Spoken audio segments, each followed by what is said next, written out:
Hey, welcome everybody to another episode of Necessity versus Commodity. You might recognize the gentleman that I'm speaking to today for number one purpose, as you probably see him all over the sales space talking with online business owners. If you know him, you've seen him go from the bottom of the barrel of sales reps to the leaderboard to now running whole sales teams and do an amazing job. Him and I actually met back in the day with Bill Walsh's objection box. I've also seen him go through the gamut, training with some of the coaches I have. Matt Ryder at Sales Sniper, Eli Wild, Josh Lyon. So he's been through a lot of the trainings as well. And if you love sales, if you love business building, do me a favor, hit subscribe below. But I want to talk with Christian and welcome to the show today because we're going to talk about his sales dojo. We're also going to talk about what he's been up to the past year, some of the biggest things that have made a change in his sales game, but more importantly, his ascension from being one of the worst and almost losing his job to now being sought after by 5, 6, 7-figure month companies to come in and help them with sales. So welcome, Christian. I'm glad to have you back, man. Thanks so much, Scott. Pleasure to be here as always. So one thing, let's look at your backdrop, Sales Dojo. Yeah, it's a new venture that I'm coming on, and we've got about 150 people in there already. It's a sales training community. It's just absolutely crushing so far. Amazing. I know I saw you launch, I want to say 6 months ago or so. You're not Mhm. promoting it a ton. Why is that?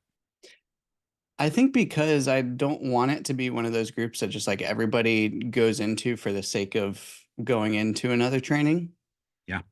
I spent a lot of time coming up with the name, the Sales Dojo. I had gone through all sorts of different names and like avatars and like mascots, if you will. Like what Yep. do I call this group of people? And finally landed on, I'm not sure what to come up with. So let me reverse engineer. Let me go back to the values Yeah. and like honesty, loyalty, respects, moderation, right? Um, True abundance, right? There's so many different things that go into if you've ever been in martial arts and if you've ever been part of a dojo, like it's family inside and out.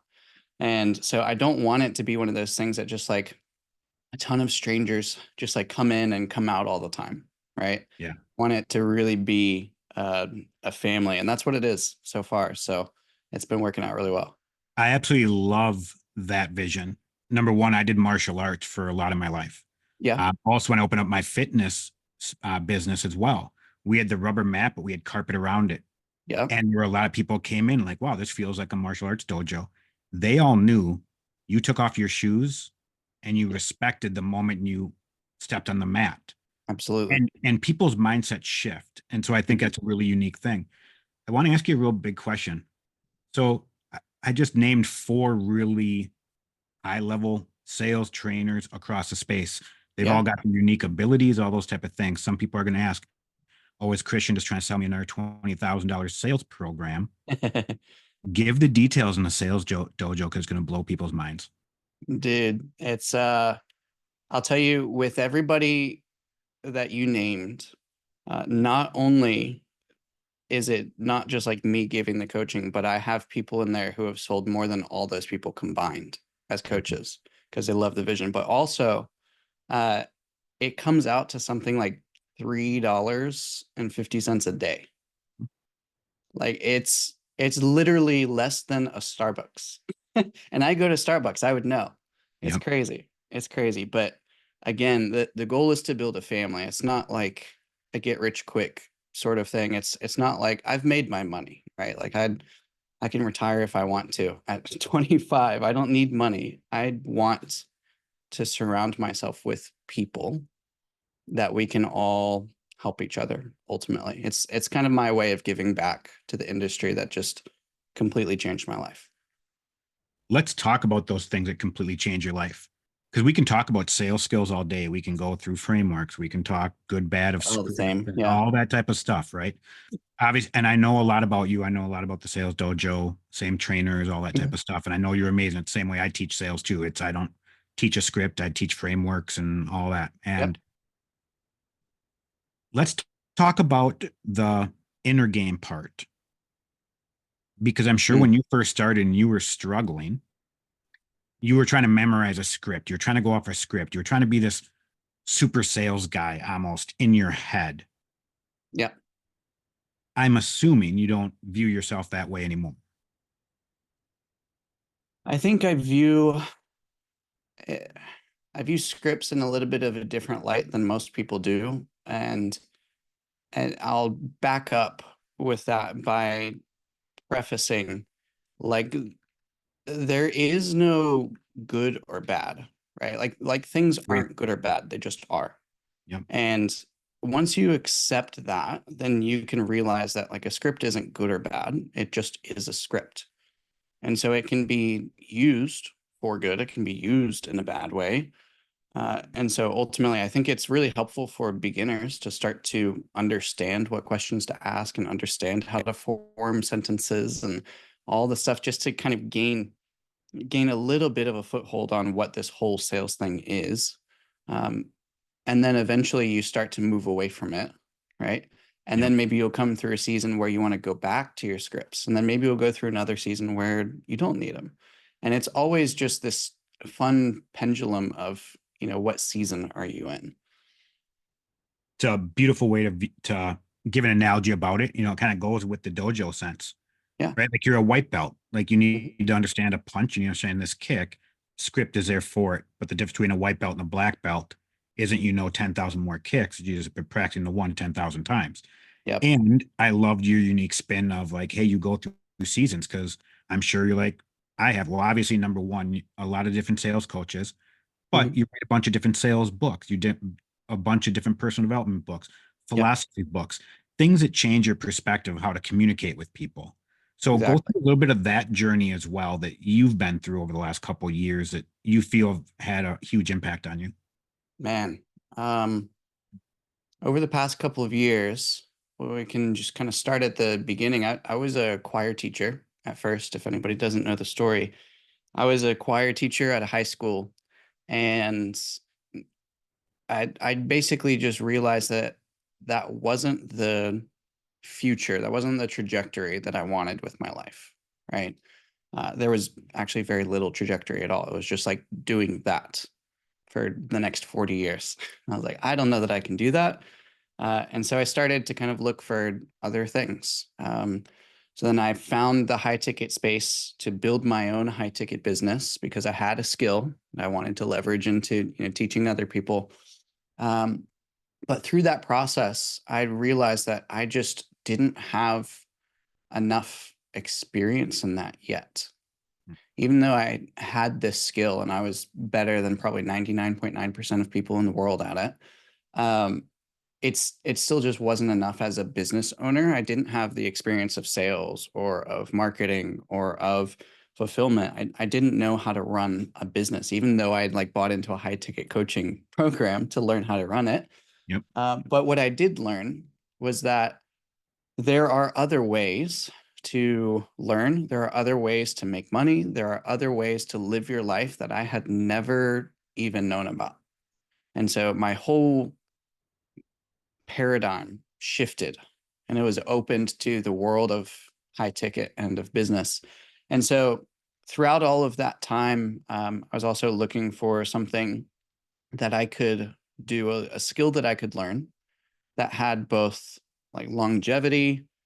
It would always be needed because, like, as a music teacher, this was kind of coming out of COVID. Shortly thereafter, COVID, like a bunch of people got laid off, and like I knew if something went down in the world, like music teachers probably aren't really needed that much, right? It's kind of a luxury. So, being newlywed as of 6 months before that, I was like, I gotta figure something else out, right? Like I gotta provide, got to be proud of myself, etc. So switched and figured out that like there's always going to be the exchanging of products and goods and services, and there's always going to be somebody in the middle to help with that exchange. And so therefore sales. All right, so we got sales. How do we get started with sales? So uh, again, just figured out that there was a thing called closing in high ticket industry. Landed my first role, and immediately when I landed it, I quit my job because I was like, I have a new job. It's Yep. great. I'm Yep. so excited, Yep. right? Yep. So I quit my job. I put in my 2 weeks notice, finished that out, and then got into my high ticket role and just immediately shit hit the fan. Like didn't actually start working on that role ever. Like went through the training, Very but common, by the never way. actually, yeah, like never actually took Yep. calls, got through the rigmarole. So it was a really rude awakening to get into sales. And I think that's really important because everybody goes through that at some point. Everybody does in high ticket, especially. Everybody goes through the point where like the rug is pulled out from under them. I was just lucky enough looking back that it was right at the start. Like I had no wasted time to uh, have these illusions of security and safety, et cetera. I knew right from the get-go that like You're in the this boats. industry is volatile, right? Yep. So then from there, because it was so volatile, I knew that I had to become an asset and become a like an operator that everybody wanted to have on their team. So I just immediately started investing into sales training. Cole Gordon was my first one. Um, and so I invested in sales training. I started networking. I started learning how to navigate the industry on my own without really much help. And then just kept doing that basically over the next couple of years and slowly stacked sales training after sales training to the point where now I've invested over probably coming close to $500,000 on just my own personal development and sales training. And I've gone up from, being a closer, I've been a setter, I've been a sales manager, I've been a fractional manager, I've been a consultant, I've been a chief revenue officer for businesses. Like I've done all of the sales stuff that's in the high ticket industry. And now going through all of that, I think the biggest thing that I just see missing is just proper skills and proper expectations because nobody sets expectations the right way with sales that I've seen. You've you just unpacked a lot there, and I want to touch base on a couple different things. Um, no one teaches skills. I think that's a real huge thing.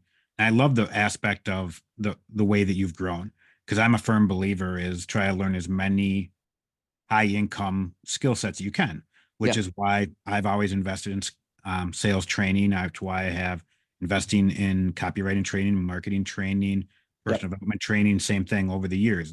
Large chunk of money that we both invested to learn these skills because people can't take them away. right. You brought up the aspect of the industry is very volatile, and lots of times rug gets pulled underneath. Yep. I think a lot of that ties with people don't have the skills or they don't practice the fundamentals, plus a lot of other factors. What are some of the good and bad and ugly that you really see of why it's so volatile out there for business owners themselves and also sales reps? Because they go hand in hand. If you're on a bad offer, it's normally because the offer isn't business isn't operating properly, which is why most clients reach out to me as they do you. Hey, I've got this problem. I need consistency here, better leads or whatever it may be. So what do you think are some of the biggest issues that you see out there from your experience over the last, year or two? I think in life, no one knows what they're doing and everybody's just trying to figure it out in general. And even more so in the high ticket industry, because relatively, everybody is like me. Like they got into this industry and it changed their life, and that's fantastic. But then they go and they take that and they try to, how should I put this? Maybe I'm careful to say it this way, but I think people have too big of egos. And so because of that ego, they end up just making decisions that make no sense without taking the counsel of people that they should truly be trusting. Can I And stop you right there for a second? And hopefully I yes, don't just get you off track. Ego is really, I think, a huge thing. yeah, Let me ask, how much do you think of it's actually ego compared to some of these people put a false ego in their marketing to attract people?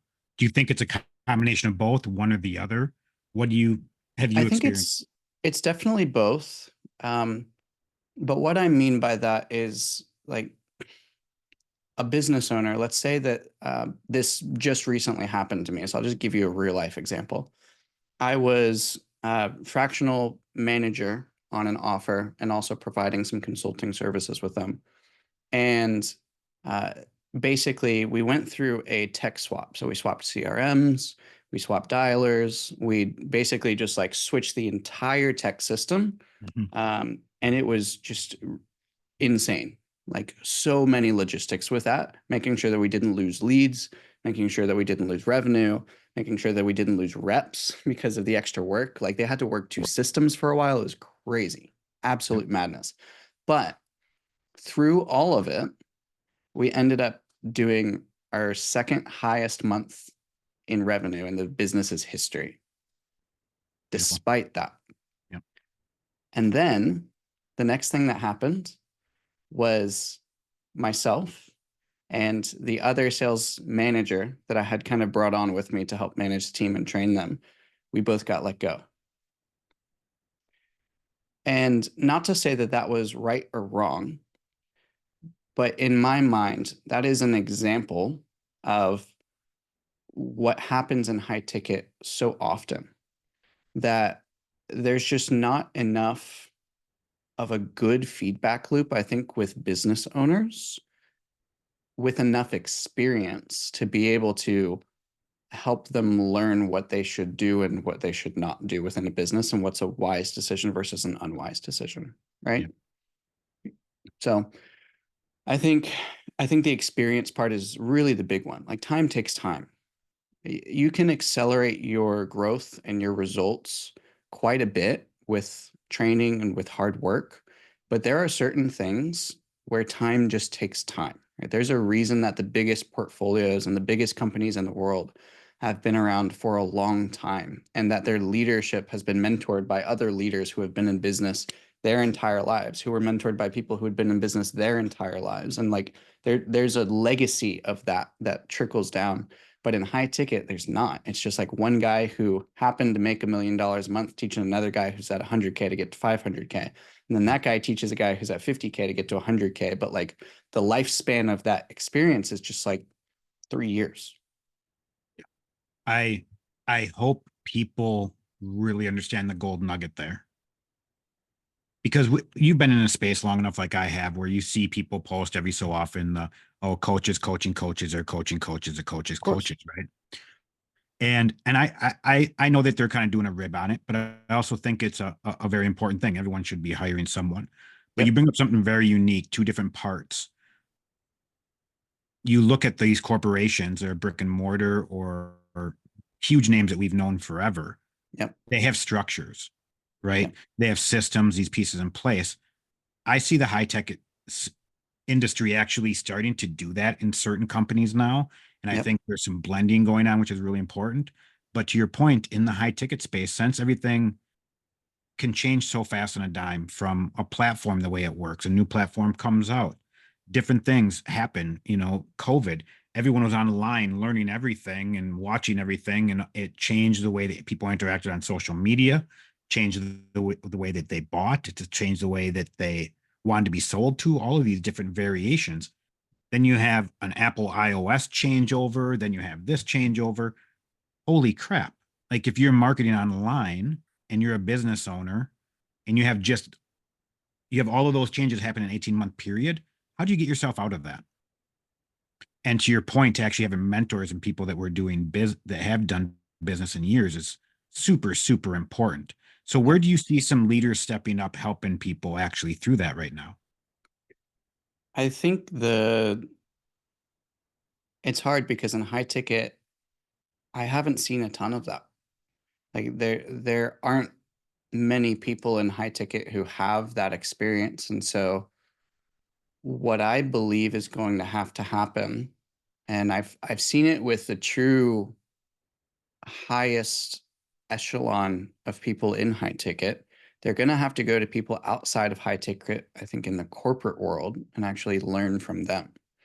And it's something that I've done myself. And I won't say his name, but a mentor of mine hired Smirnoff's CEO to learn from him. Right? Smirnoff is a massive worldwide corporation. But you learn so much from that because there's problems that you don't even know exist, and there's ways to Great. solve things that you've never even seen before. But with high ticket business owners, I think I should say, because I'm getting there myself. So high ticket, it takes to heart the idea that like when you have nothing to lose, you can take more shots on goal, right? And you have the perfect conditions to take more risks, and everybody waits for the perfect time to start a business, but the best time is just to start now, right? The best time to plant a tree was 50 years ago. The second best time is today. So everybody takes that to heart, which is good. The problem is that you start to lose that as you grow because you no longer have nothing to lose. Yeah. But they take that same mindset into a business that's doing 800, 900 million dollars a month. And when you take that same mindset, then you end up making bad decisions as if you had nothing to lose. But that's just not the case anymore. There's different conditions, and therefore there have to be different actions and different um, different decisions that end up being made in order to keep growing, right? I keep a book back on my shelf always. It says, "What got you here won't get you there." Yeah. Just always as a reminder, because you can't just do the same thing over and over and expect a different result. Yeah. I couldn't agree more. And, you know,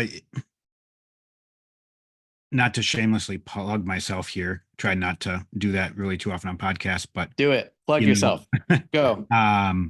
you know, I'm a solarpreneur. You know, Mhm. I actually have a guy that's coming in, working with me. He's going to start working on my SEO for YouTube and things like that. So I Mhm. have little connections of people that come in and, help me grow. And I have mentors and coaches I work with, pay good money to continue to learn. Yep. I'm 47. I've owned my own business. I've run businesses. I've worked in corporate. I have friends that work in corporate, all those type of things. And so have a multiple viewpoint. And a lot of the clients that come work for with me and hire me, they might come originally going, "Oh, I'm here to help fix my funnel," or I'm Mhm. trying to generate leads, but they stay with me long term because of the mentorship aspect. Yep. And I don't see that enough at all out there. And it's why I love your sales dojo and the aspect behind it. You know, Mm. to keep me on a retainer is a very small fee compared to majority of, like you said, I mean, $25 a week is insane compared to some Yep. of the other people out there for what you're going to get. 250 bucks a week with me, depending on what you're doing, or up to a 500 a week. It's going to be insane on the mentorship on top of the teaching you all these skills. Yep. And there aren't people doing it. And I see a shift going that route very quickly across the whole spectrum, not just the high end. Do you see that kind of happening as well with the big shift Definitely. in the last 6-12 months? Definitely. Yeah. Where have you seen it besides some of the top players? Um, I mean, you see it everywhere, right? People are craving more and more human connection and getting less and less of it as time goes on with just the way that social media works. And you're seeing more and more personal brands doing well. And um, everybody has a subscription nowadays as well. So I think it's really everywhere. You can see it all the way back to when Netflix started to become a thing, right? Yeah. Where subscriptions and lower tiered things ended up making more of an impact. But then with the, mentorship side of things, again, I think just people, life is like a pendulum. It swings, right? Things that were popular 30 years ago come back. Um, and so ultimately, the pendulum has shifted over, I guess, the past maybe 10, maybe 10 years or so, up until I believe like 2018-ish, where it was about having an established business that was professional, that looked a certain way, that ultimately was trusted. Big businesses ended up getting most of the revenue from consumers, but then things are kind of starting to shift the other way to now where people want more of a personal touch. And that's why personal brands are doing so well. And there will come a time where the pendulum goes back the other way. But it's just understanding that, again, life has seasons and you just have to identify which season that you're in and go with it. I want to ask you a question based off that answer. If I would have asked that question to you 2 years ago, your answer would have been completely different. It's very philosophical, right? It's a very wider, higher level view of actually business and life than what a lot of people have, especially when they first come into the space. Yep. Growing from that person to that, obviously, there's a lot of steps. One of the things when I used to coach individuals on a personal level, I used to always say, don't judge your chapter 1 of someone else's chapter 20. Right. Right. And there's a bunch of levels there. And you're obviously a bunch of chapters, higher than a bunch of individuals and lower than a bunch of individuals. To go from like the chapter 5 you were a couple of years ago to the chapter 20 now, what were a couple of the biggest maybe aha moments that really were a light bulb moment that you were like, wow, now I truly understand that, or how did I not see that?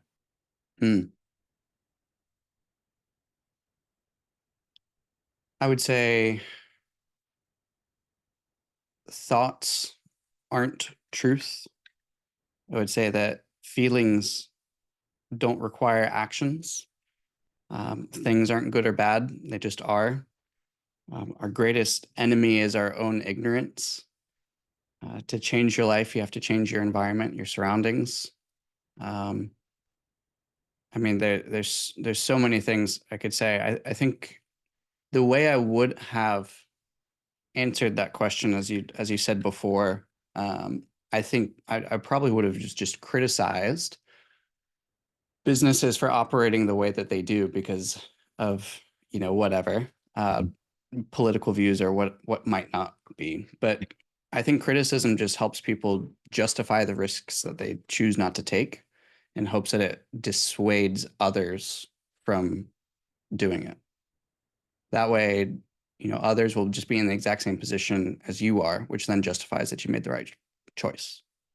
Yeah. And so understanding that, like, again, things aren't good or bad, they just are. And then what you do with that and the way that you live your life because of it is ultimately what decides how you live your life and what your happiness level is, and how you spend your time day to day and what your focus is and the quality of your emotions, right? But so many people just get stuck blaming other people when wherever you point the finger of blame is where the power goes. And so then they lose all power in their own life, and then they criticize other people even though they blamed them. Yeah. I'm very surprised by your answer and love your answer. Um, being someone that's a Christian, believes in Jesus Christ, and Yep. what the Bible is, I take it very literal. One of my favorite books is a book of Job. Mm, And you have a man that deep. has it all, Yeah. right? And then he loses it all. Yep. And then he stays with God that whole time until he finally gets pissed and then kind of starts yelling at God. And God Yep. says, "Who are you? Yep. Where were you when I built this? Who are you to?"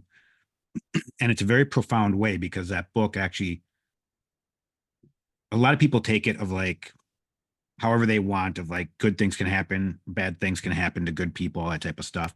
But I Sure. also view it, God is giving us a perspective of to view our lives in the world the way that he views it. He knows it from the beginning to the end.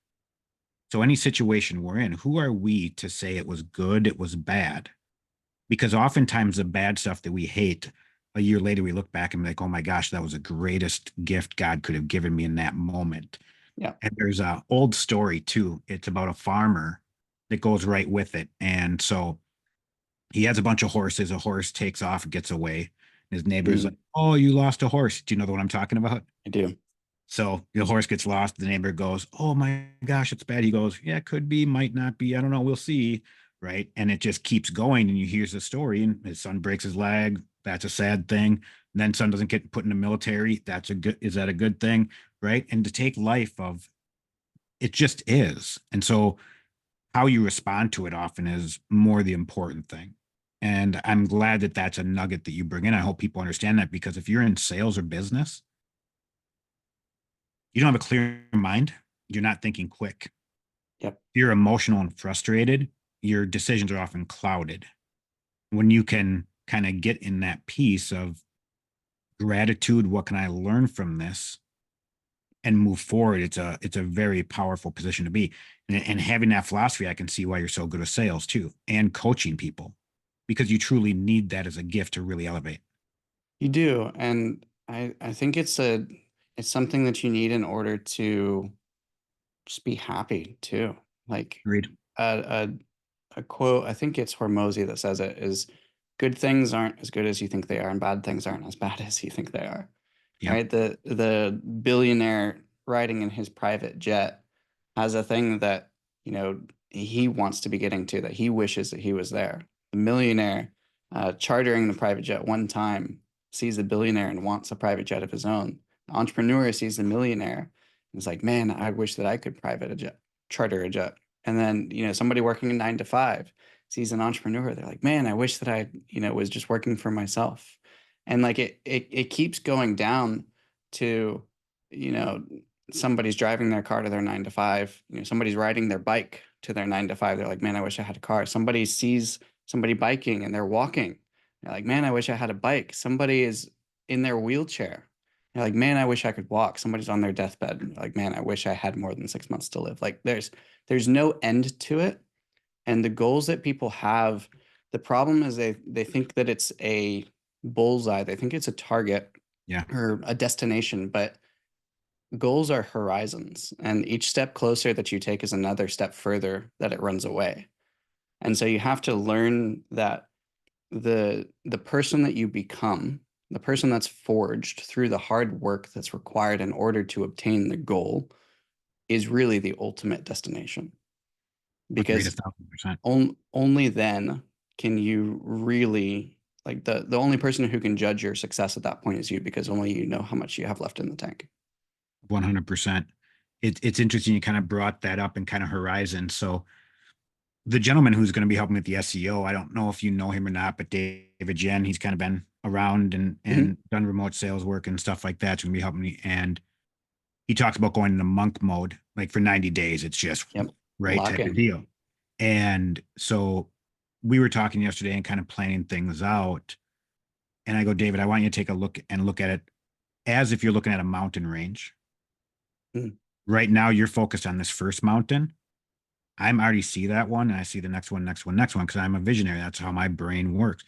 Right. And he goes, oh my gosh, like that makes total sense. Like he goes, I'm a 90 day guy. I'm a, hey, let's get this done. I'm like, and that's the power of sometimes bringing in people that have different skill Hmm. sets as you and view things differently as well. Um, Hmm. that you can view those long things. And 100%.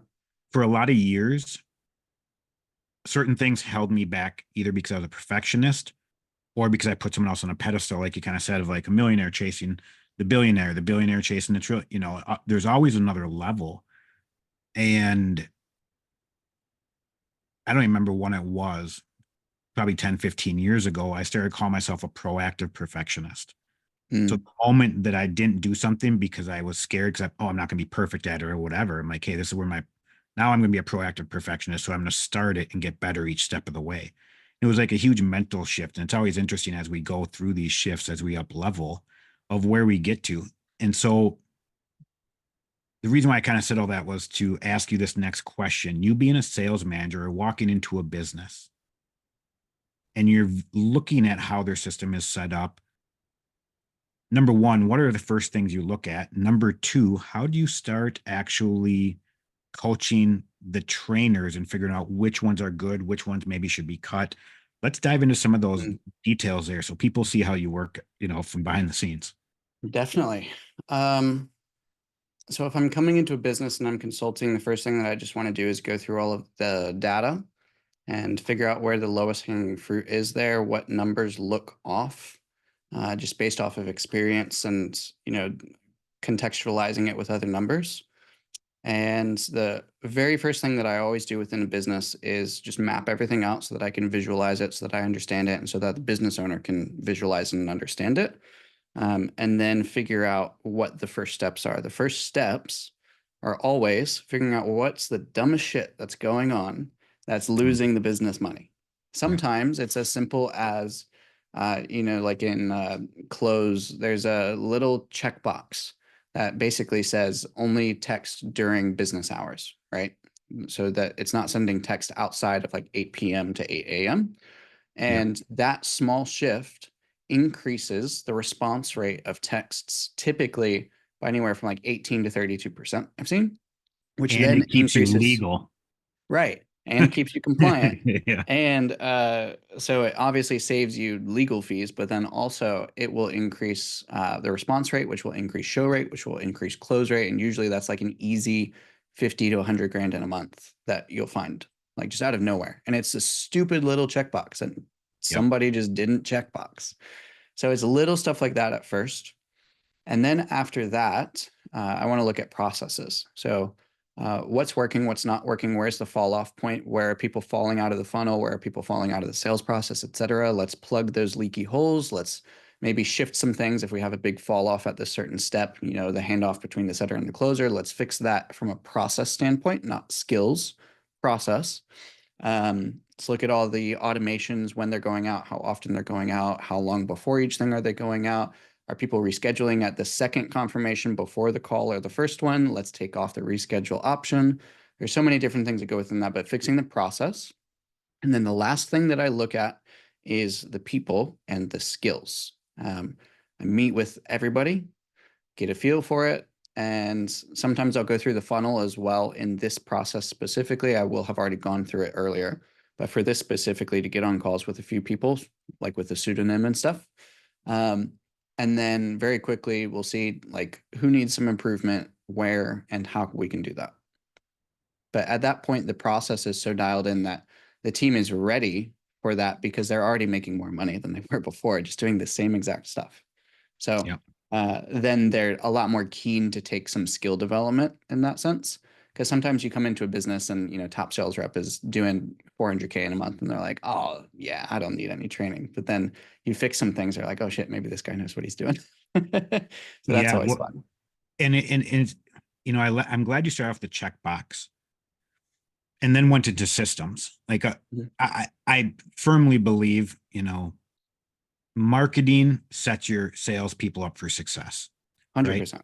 And if you don't have that dialed in, you're putting them at a disadvantage, Yep. which therefore an average or above average sales rep all of a sudden seems like that they're the worst person on the planet, right? Yep. You can't sell the wrong person in the wrong place. And you're trying to get the right person in the right place, knowing you're the right fit Exactly. and they're solution ready. And it's why a lot of the clients come to me as well, because that's how I set businesses. Yep. And as we start working, they start understanding, hey, it is going to be about a year, but Yep. they're gonna have the 7-figure business foundation set and the Right. pieces correctly in it. And because you can deconstruct things very, very quickly and easily. Hmm. When you go through some of those levers, what are some of the common things you normally see? Because they're normally very, very simple, and it's lots of times the very simple things of, hey, let's cut out 5 text message reminders Yep. and just send them one. Hey, why don't we have our sales rep send out a personal Loom video to everybody, rather than setting up this stupid testimonial thing they've seen already.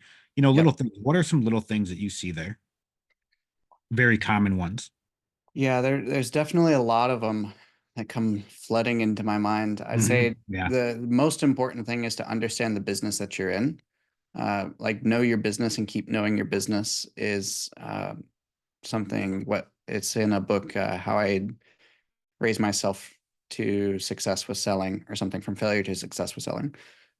Is know your business and keep knowing your business. So if you know your business, you're probably going to treat a lead differently who is a fitness lead, who was a free lead who has not bought anything from your business and now you're trying to flip them for a high ticket sale Yeah. versus like a investor for a 75K package mastermind, right?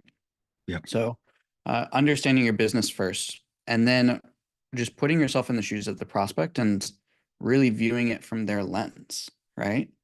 Right. Stop thinking like a seller and start thinking like a buyer is one of my favorite sales books. And if you are an investor, as an example, you probably have less time, probably have a little bit less of an attention span, and you're probably less worried about feelings or emotions, and you just want to make sure that like something works, that it has a proven track record, and mitigate your risks as much as possible. So everything that we send out pre-call is going to be about that. Yeah. Right? Just give the people what they want. And it will be delivered in a way. I think this is the really big kicker that most people miss. People try to communicate a message with their words, but don't realize that the message itself is the communication. So what I mean by that is I'll, accept a quick one-on-one with somebody in the dojo as an example, and they're so excited to talk to me, and they don't want to waste my time, but they say it. They're like, "Hey, Christian, thanks so much for this. I really don't want to waste your time. I want to make the most of our time together.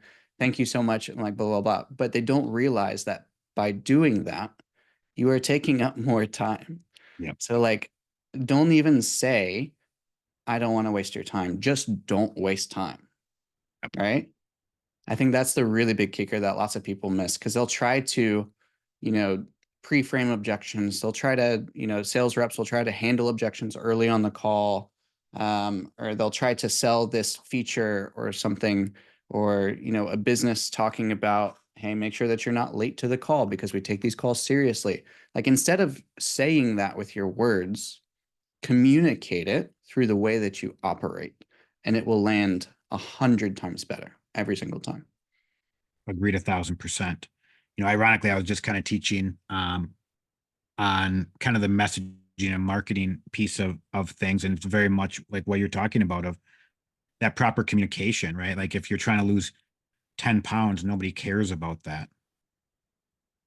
If you're marketing to women, not the 10 pounds, but fitting in that sexy black dress and they'll Yep. stop a room.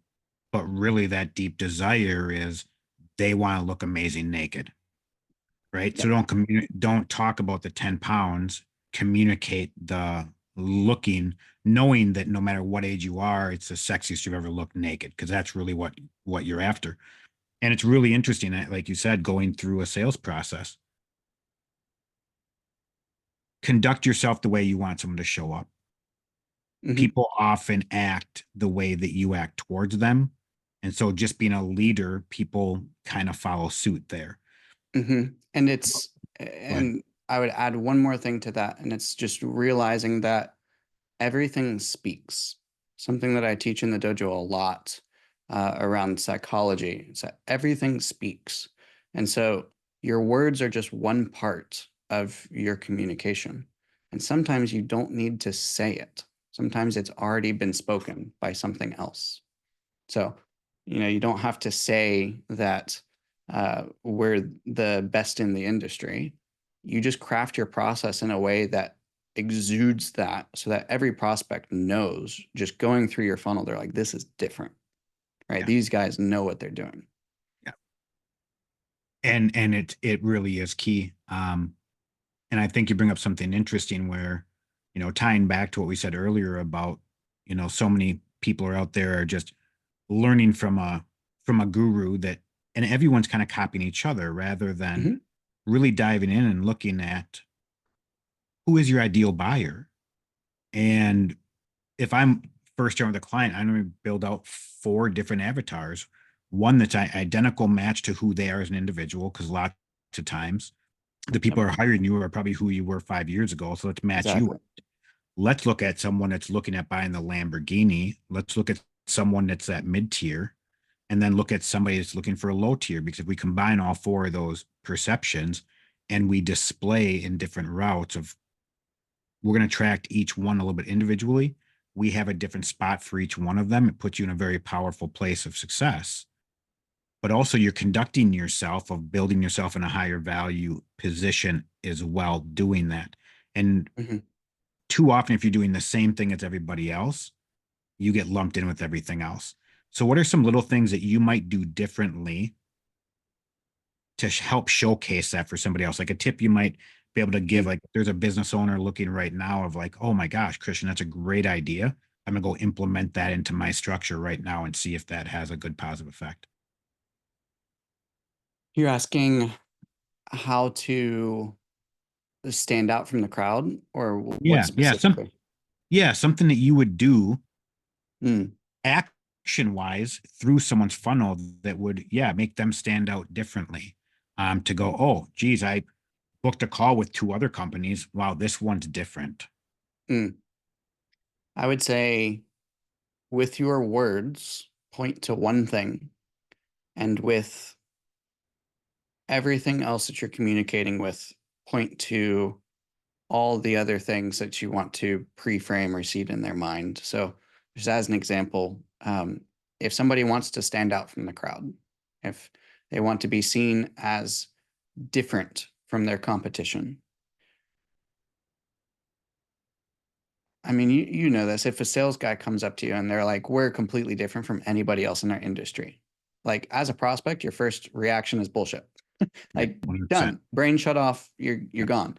So don't try to communicate that with your words. Communicate, the action that you want this person to take as their next step, whether it be, let's say, like as a thank you video after somebody books in. This is a huge one. agreed. On the thank you video, give like an actual video, actually put effort into it, get an editor, like show the unknown sender email that everybody gets and say, I know the sender, confirm yes to the appointment, and just do that with your thank you video. Like that is it. Don't do anything else. Don't try to pre-handle objections. Don't try to say show up to the call on time. Don't try to do anything else. Just do the one thing. And then through the quality of your video and through maybe the assets that get sent to them in the next email, that's where you can communicate that we are different from everybody else. Maybe you just go to a podcast studio nearby where they have a nice camera and they have nice lighting, they have a nice setup to record this thank you video that's 30 seconds. But by putting more effort into it, and that being shown to a prospect, the other businesses that are your competitors might not necessarily be doing that.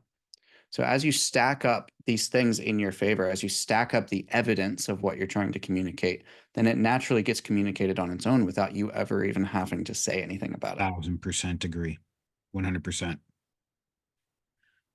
It's like Now me I with a know, vibe board. yeah, exactly. I know we both have appointments coming up here in about 10 minutes. Let's first let's dive into the sales dojo a little bit more. We Sure. didn't really dive in a little bit. Give people what it's like. Dude, Like, it's so cool. I'll tell you about it. So you were in martial arts for a while. So I'm not sure what type of martial arts did you do? I did taekwondo and also kung fu. Beautiful. So with Taekwondo, the belt system, right? White, Yeah. yellow, green, blue, purple, etc. There's the exact same thing in the dojo, and it's an unlockable system. So when somebody first comes in, guess what they are? They're white belt. They come in, they immediately have access to the white belt modules, and it has a course, it has special coaching calendar, it has a special chat that you can join, it has a bunch of different things. And it's like each belt is its own coaching program and its own community within the larger community. So Brilliant as you idea. come in, you have to put in effort, you have to put in time, you have to put in work, you have to watch the videos, you have to complete assignments, you have to attend coaching calls, etc., in order to then apply to be a yellow belt. So you actually have to do the work and Shocker. work on basics and Shocker. fundamentals. That's Yes. beautiful. Okay, And awesome. you don't get access to things later on until you do that. So then That's you beautiful. unlock yellow belt, and then you Yep. unlock green belt, and so on and so forth. So I really like that system. And that's one of the reasons that I migrated from school as well. We'll have to chat about that another one. But we Agreed. do that. I alluded to some coaches earlier in the podcast. The coaching staff as a whole, there's three of us, and the three of us together have done multiple nine figures in sales. It's wild. They're better than I am at sales. So they're in there to like coach all the stuff. I'm just the prancing pony. I'll come in every once in a while and I'll coach some stuff, but you get to work with them and they're not on social media.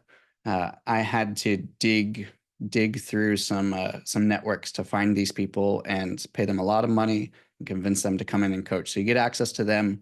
You can't even find them on socials anyway. So it's pretty cool.